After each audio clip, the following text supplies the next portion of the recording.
देश दुनिया की तमाम खबरों के साथ एक बार फिर हाजिर है। माउंट आबू के तलहटी की गोदी में बसे शांतिवन के समीप ब्रह्मा कुमारी संस्था के आनंद सरोवर का दिव्य अनुभूति हॉल इन दिनों आकर्षण का केंद्र बना हुआ है। शांत वातावरण, दिव्य अनुभूति और प्राकृतिक छटा से भरपूर हर किसी का मन अपनी ओर आकर्षित कर रहा है। दिव्य अनुभूति हॉल में ब्रह्मा कुमारी संस्था के पूरे देश की जोन, सब जोन तथा वरिष्ठ बहनों ने ध्यान साधना के साथ दिव्य अनुभूति भी की। इसके साथ ही दिव्य अनुभूति हॉल का औपचारिक उद्घाटन भी किया गया। इस अवसर पर ब्रह्मा कुमारी संस्था की प्रमुख राजयोगिनी दादी रतन मोहिनी जी, संयुक्त मुख्य प्रशासिका राजयोगिनी बीके मुन्नी, राजयोगिनी बीके संतोष, अतिरिक्त महासचिव बीके ब्रजमोहन, मीडिया प्रमुख बीके करुणा तथा कार्यकारी सचिव बीके मृत्युंजय उपस्थित रहे। इसके साथ ही शिव ध्वजारोहण भी किया गया और रिबन काट कर सभी वरिष्ठ पदाधिकारियों ने भविष्य सेवाओं के लिए अपनी शुभकामनाएं दी। यह दिव्य अनुभूति हॉल डाइनिंग हॉल समेत कई अन्य सुविधाओं से सुसज्जित है। जैसे दादी जी हमारी हर कार्य के लिए कहती थी, हाँ करो, बहुत उमंग उत्साह से करो, बहुत अच्छी तरह से करो, जो भी बाबा के बच्चे आए उनको सुख मिले, अच्छी अनुभूति हो, तो वही भावना मेरे अंदर सदा बनी रहती है। ये जो अनुभूति का स्थान बना है, ये तो जैसे कि इस आनंद सरोवर को चार चांद कर गए। यहाँ बहुत आराम से बैठे हुए हैं। अभी आगे के लिए भी इसका ज़्यादा से ज़्यादा उपयोग किया जाएगा और इसका फ़ायदा लिया जाएगा। इस हॉल से ऐसा लगता है कि अब हमारे को शांति वन पर जो लोड पड़ता है प्रोग्राम करने आदि का, वो घट जाएगा। तो यहाँ बैठे बैठे मुझे तो सचमुच ही बहुत अच्छी दिव्य अनुभूति हो रही है। आप सभी देख रहे हैं सामने ऐसे बाप दादा का, दादी का और मम्मा का इतने बड़े दिव्य अनुभूति उसको देखते ही हो रहा है। आप समझते हैं कितना मौका कोई हाल में नहीं होगा, केवल हमारे इस दिव्य अनुभूति का हॉल में है। दोनों साइड में इतनी खुली हवा आ रही है, कितनी बड़े बड़े खिड़की है और साथ साथ बगीचा है। परंतु इन्होंने एक एक संकल्प करके बाबा का संकल्प को, दादियों का संकल्प को, ब्राह्मणों का संकल्प को साकार करने में निमित्त बने। इस अवसर पर विज्ञान एवं अभियंता प्रभाग के अध्यक्ष बीके मोहन सिंघल, बीके प्रकाश, बीके देव तथा बीके सुधीर समेत कई लोग उपस्थित रहे। गौरतलब है कि आनंद सरोवर परिसर अपनी खूबसूरती और पर्यावरण के लिहाज से अति उत्तम है। यदि आप ब्रह्मा कुमारीज आते हैं तो इसका जरूर अवलोकन करें। राजस्थान फाइनेंस सेक्रेटरी ने दादी जी से की खास मुलाकात।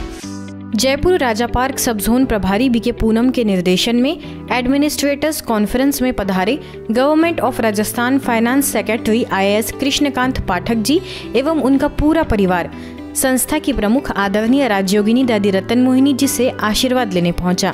इस अवसर पर उन्हें संस्था द्वारा हो रही ईश्वरीय सेवाओं की संक्षिप्त में जानकारी दी गई। साथ ही अतिथियों को ईश्वरीय सौगात भेंट की गई। 4 तपस्विनी बहनों के समर्पण समारोह पर निकली भव्य रथ यात्रा। भीनमाल स्थित ब्रह्मा कुमारीज राजयोग केंद्र के द्वारा 4 तपस्विनी बहनों का समर्पण समारोह का भव्य आगाज हुआ। स्थानीय विकास भवन से ढोल नगाड़ों के संग रथ पर विराजमान होकर चारों ब्रह्मा कुमारी बहनों के सम्मान में रथ यात्रा निकाली गई, जिसमें ब्रह्मा कुमारियों के रिश्तेदारों ने भी बढ़ चढ़कर जुलूस में हिस्सा लिया।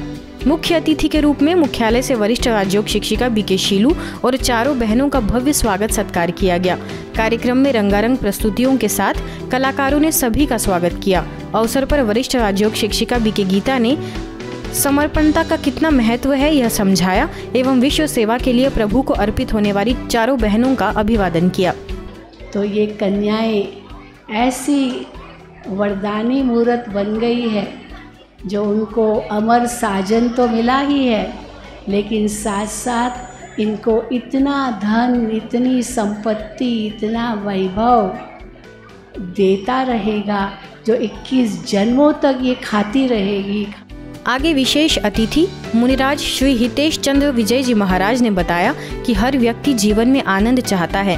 वह वस्तुओं में, वैभव में, भोगों में नहीं मिलता। सच्चा आनंद जीवन को प्रभु को अर्पित करने में, श्रेष्ठ विचारों में, त्याग और तपस्या में ही मिलता है। वही बीके शीलू ने अपने उद्बोधन में कहा कि यह कुमारियां इस जन्म में ही नहीं लेकिन अपने अनेक जन्मों में श्रेष्ठ और सुखी जीवन को प्राप्त कर रही है।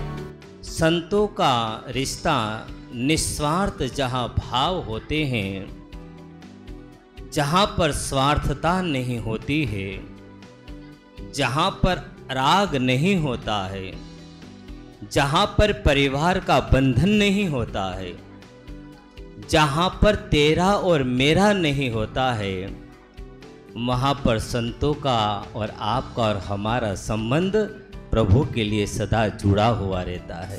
भोपाल के राजयोग शिक्षक बी.के. रावेंद्र को LNCT यूनिवर्सिटी द्वारा PhD की उपाधि प्रदान की गई। उन्हें यह उपाधि स्कूल ऑफ जर्नलिज्म एवं मास कम्युनिकेशन द्वारा कोरोना महामारी के दौरान समाचार पत्रों में प्रकाशित आध्यात्मिक एवं सकारात्मक खबरों के अध्ययन पर शोध के उपरांत प्रदान की गई।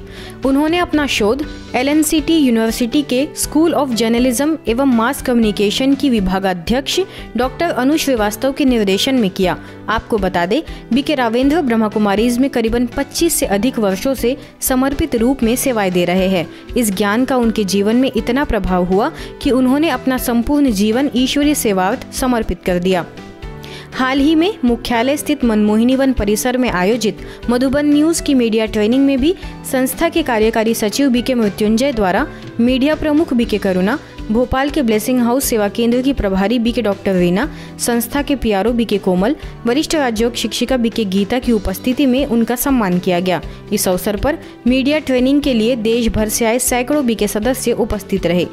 इसके पश्चात उन्होंने संस्था प्रमुख राजयोगिनी दादी रतन मोहिनी जी से भी मुलाकात कर उनका आशीर्वाद लिया। दुनिया में डॉक्टर्स को बहुत सम्मान दिया जाता है, जिसमें भारत में तो उन्हें पूजा जाता है। वैसे इंसान इस काबिल नहीं कि उसकी तुलना भगवान से की जाए, लेकिन डॉक्टर्स ने अपने काम से ये दर्जा हासिल कर लिया है। ऐसे डॉक्टर्स का सम्मान करने के लिए फरीदाबाद सेक्टर 49 के स्थानीय सेवा केंद्र पर कार्यक्रम का आयोजन किया गया। करीबन 50 चिकित्सकों ने कार्यक्रम में भाग लिया, जिनका राजयोग शिक्षिका बी.के. नीलमणि ने स्वागत सत्कार कर ईश्वरीय सौगात भेंट की। मुख्य वक्ता के तौर पर जीवन अनमोल हॉस्पिटल के एडमिन एवं क्वालिटी हेड डॉक्टर प्रीति ने आध्यात्मिकता को जीवन में अपनाने का सभी से संकल्प कराया। अवसर पर मुख्य अतिथि नेशनल इंटीग्रेटेड मेडिकल एसोसिएशन की प्रेसिडेंट डॉक्टर सुषमा प्रभा ने भी संस्था के कार्यों की सराहना करते हुए धन्यवाद ज्ञापित किया। कार्यक्रम में बी.के. पूनम ने सभी को राजयोग का अभ्यास भी कराया।